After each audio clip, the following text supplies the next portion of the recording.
Ezekiel chapter 43. Afterward he brought me to the gate, even the gate that looks toward the east. Behold, the glory of the Elohim of Israel came from the way of the east, and his voice was like the sound of many waters, and the earth shined with his glory. It was according to the appearance of the vision which I saw, even according to the vision that I saw when I came to destroy the city. And the visions were like the vision that I saw by the river Kibar, and I fell on my face. Yahweh's glory came into the house by the way of the gate whose prospect is toward the east. The Spirit took me up and brought me into the inner court, and behold, Yahweh's glory filled the house. I heard one speaking to me out of the house, and a man stood by me. He said to me, Son of man, this is the place of my throne, and the place of the soles of my feet, where I will dwell among the children of Israel forever.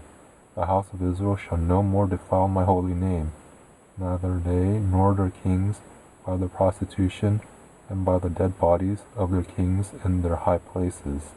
In their setting of their threshold by my threshold, and their doorpost beside my doorpost, and there was a wall between me and them, and they have defiled my holy name by their abominations which they have committed. Therefore I have consumed them in my anger. Now let them put away their prostitution and the dead bodies of their kings far from me, and I will dwell among them forever. You, son of man, show the house to the house of Israel, that they may be ashamed of their iniquities, and let them measure the pattern. If they be ashamed of all that they have done, make known to them the form of the house, and its fashion, and its exits, and its entrances, and all its forms, and all its ordinances, and all its forms, and all its laws, and write it in their sight, that they may keep the whole form of it, and all its ordinances, and do them. This is the law of the house. On the top of the mountain that the whole limit around it shall be most holy. Behold, this is the law of the house. These are the measurements of the altar by cubits. The cubit is a cubit and a hand width. The bottom shall be a cubit, and the width a cubit, and its border around its edge a span. And this shall be the base of the altar. From the bottom of the ground to the lower ledge shall be 2 cubits, and the width 1 cubit. And from the lesser ledge to the greater ledge shall be 4 cubits, and the width a cubit. The upper altar shall be 4 cubits, and from the altar hearth and upward there shall be 4 horns. The altar hearth shall be 12 cubits long by 12 wide, square in its 4 sides.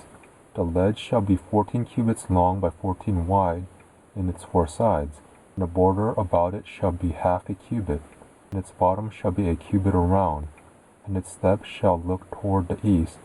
He said to me, Son of man, thus says the Adonai Yahweh, these are the ordinances of the altar in the day when they shall make it, to offer burnt offerings on it, and to sprinkle blood on it. You shall give to the priests the Levites, who are of the offspring of Zadok, who are near to me, to minister to me, says the Adonai Yahweh, a young bull for a sin offering. You shall take of its blood, and put it on the 4 horns of it, and on the 4 corners of the ledge, and on the border all around. Thus you shall cleanse it and make atonement for it. You shall also take the bull of the sin offering, and it shall be burned in the appointed place of the house, outside of the sanctuary. On the 2nd day you shall offer a male goat without defect for a sin offering, and they shall cleanse the altar, as they cleansed it with the bull. When you have finished cleansing it, you shall offer a young bull without defect, and a ram out of the flock without defect. You shall bring them near to Yahweh, and the priest shall cast salt on them, and they shall offer them up for a burnt offering to Yahweh. 7 days you shall prepare every day a goat for a sin offering. They shall also prepare a young bull, and a ram out of the flock without defect. 7 days shall they make atonement for the altar and purify it. So shall they consecrate it. When they have accomplished the days, it shall be that on the 8th day and forward, the priest shall make your burnt offerings on the altar, and your peace offerings, and I will accept you, says the Adonai Yahweh.